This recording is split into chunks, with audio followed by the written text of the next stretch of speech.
obviously I was on television or whatever, so it would have been easy to get caught up in of everybody's like, oh, you know, your man don't make as much money as you do, and then feel a way about what people. But I don't really care what they think about what my man, because I know, my man was doing well for himself when I met him, right? He was in television production. He was making good money. But, people would totally disrespect him and be saying, oh, he's broke or, I'm like, no, we may not make the same, but he still can take me out, do things with me, do everything I want to do. So what are you worried about it for? I think, people get caught up in that, but then you got to also think, what do you and your man have the potential to do together? Obviously Welcome to Relationship Talk with the Geths. Join Ed and Maya, a dynamic husband and wife duo, as they share real and honest advice on love, dating, and marriage. As transformational relationship coaches, they specialize in helping both singles and couples enhance communication, build intimacy, and experience greater pleasure in their relationships. They also offer online courses tailored for singles and married couples and are fully licensed to officiate weddings. Now, let's dive into today's session. With that line. Yeah, that's dope. I guess this would be on me because it's saying it doesn't matter to me. Never has. I married a teacher, so I'm a teacher, right. And I understand that what a man makes matters to a lot of people, but I know too many people that married people with money and they're miserable because there's so many other things that make a relationship good that can be lacking, just because they have money and they can buy you things. But are you lonely? Are you cared for? Are they loyal? Are they honest? Those are the things that make a relationship strong. Because I agree with Candy. We can put our minds together. We can make money together. And so I know that you shouldn't just jump out on, well, I know he has the potential to do this. It's not just about his potential, but work ethic. Is he willing to work at something? Is there something that you can help him with? Is he whack at filling out applications? Is he willing to go back to school, but he just doesn't know a route to get there? People can make more money. Are you belittling him because you make more money? Are you making him feel like he can't lead your household because he doesn't bring the most money into the household? Right. Or is he able to lead from where he is? That's a good point. How do you feel? And let's say that I was a millionaire. Because, we're both educators, and the businesses that we run together. Right. So our money is already together. Right. But would you be intimidated by a woman who made that much more than you? No. Talk to me. I'm a pretty confident guy. Thank God for that. So I know the value I bring to the table. I understand it. Now it would depend on how she carried it. She was all about, hey, this is all mine. If you can't, I'm going to the Bahamas this weekend. If you can't go, then you just can't go. Then I'm feeling like, oh, this is a exclusivity type thing.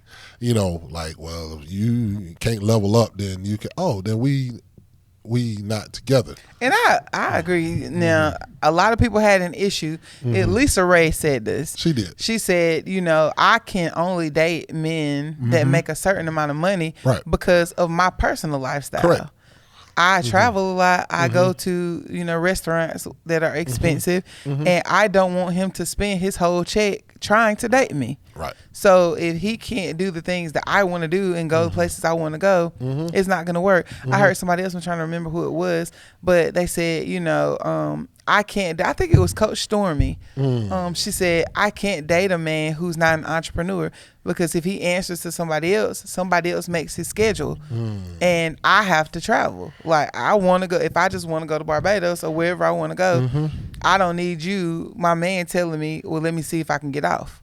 That doesn't flow well with my lifestyle. I understand all of those things. That makes sense. That's basic compatibility. That makes sense. If I'm not willing to break you to live my lifestyle, and I also don't want to fund your lifestyle, then you got to make a certain amount. That part. I agree. You know, in choosing, when you're making a certain amount of money and you're single and you're trying to look for companionship, yeah, that comes into play. Like, you have to have somebody that can do life with you, you know, live your lifestyle. And unfortunately, your lifestyle does require a person that makes a certain amount of means. Now, sometimes you may be excluding somebody who brings something to your life, and you'll never know how they come and connect. Case in point, the comedian Monique.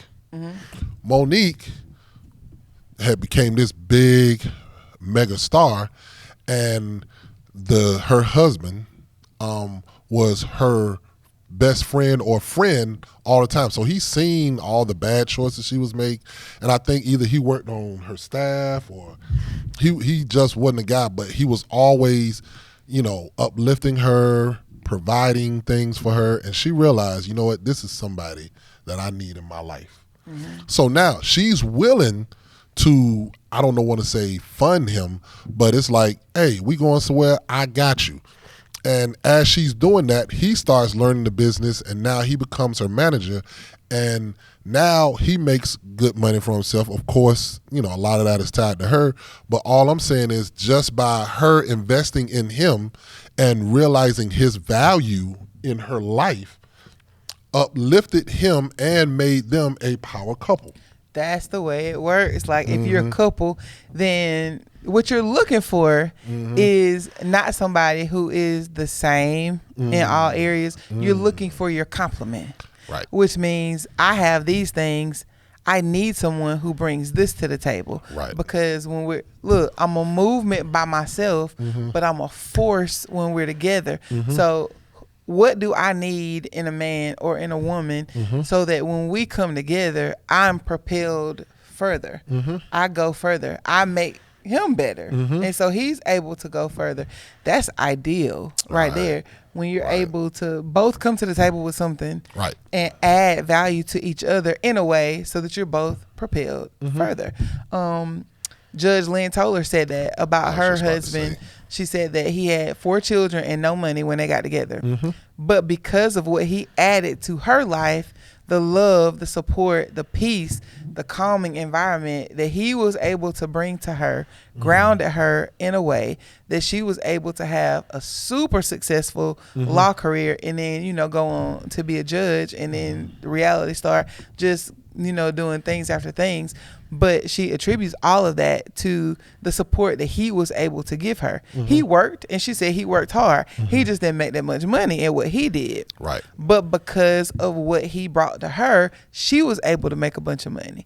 So I think that people will be the most settled in that peace if they're able to ever think of it as a community. Like, as this is our money, this is our pot of money. It doesn't matter who makes the money. Absolutely. Dave Ramsey teaches that in his financial literacy courses. It's always, once you're married, this is our money. It doesn't matter who makes it. Right. It's all ours. It's all ours. So let's figure out how to come together, make as much as we can, get out of debt, and pay our stuff off, because it's our debt too. Our debt, our money, our children, our family, our community.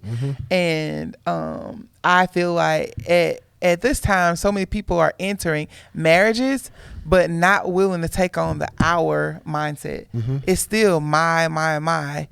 And some of that is has been passed down. You know, grandma, mama tell you, you better have your own, you know, don't trust this man, or don't trust this woman. You better keep your account always separate. You better put some aside for a rainy day. And that's with the expectation that rainy days are coming.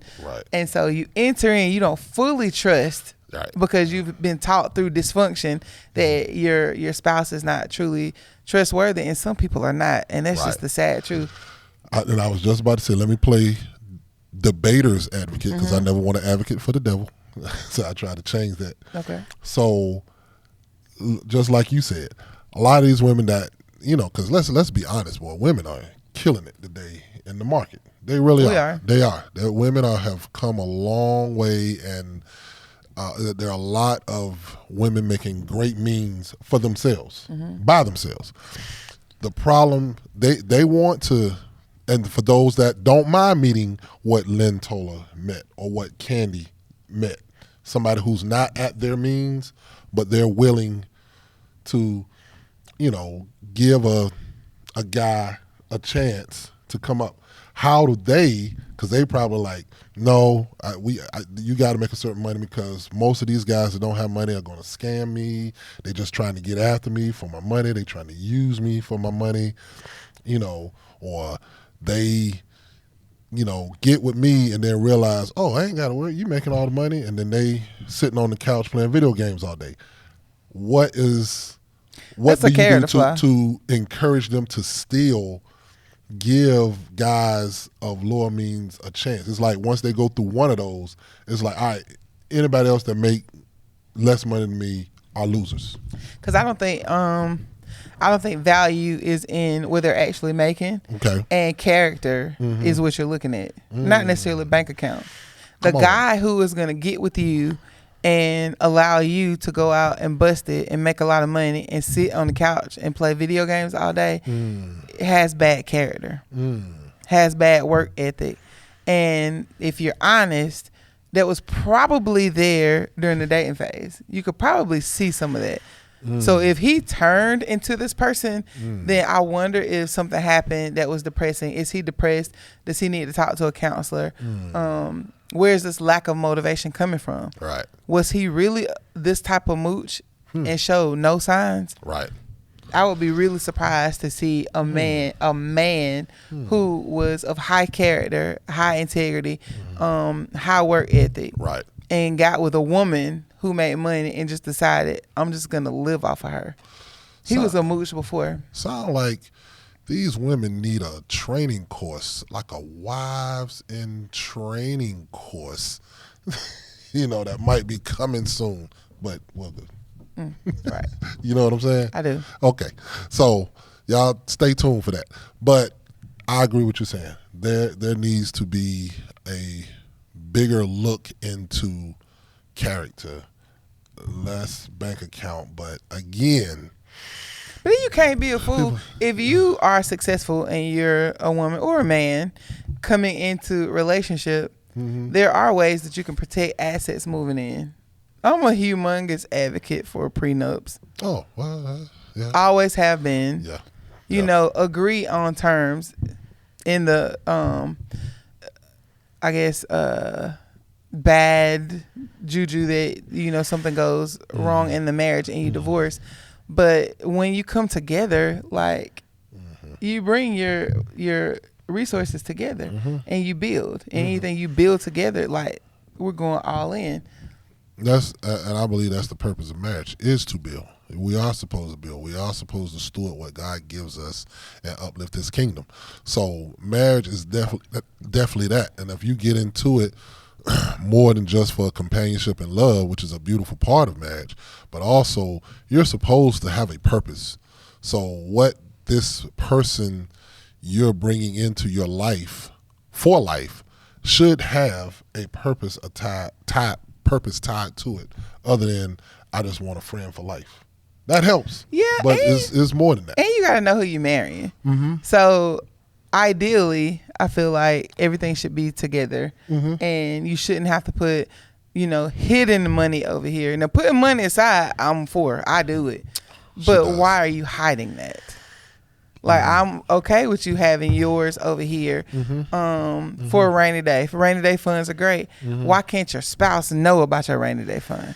Is it because he's so bad with money? Is there a gambling addiction? Right. And you know that if he knows that you have a rainy day fund, he's going to take it and go squander it. Yep. Is he just really bad with money? If that's the case, then I understand. Like, you have to know who you're married to. If you're not married to a trustworthy person, then maybe you do need to have funds that they don't know about. Right. And I'll say too, now I know we're mainly talking about women who make more means than men, because that was kind of the gist. But on the flip side, men who consider themselves high value and only look for a woman to be a trophy wife or just a mother and a housewife, you're doing a disservice to what you've accomplished, because she's supposed to be your helpmate.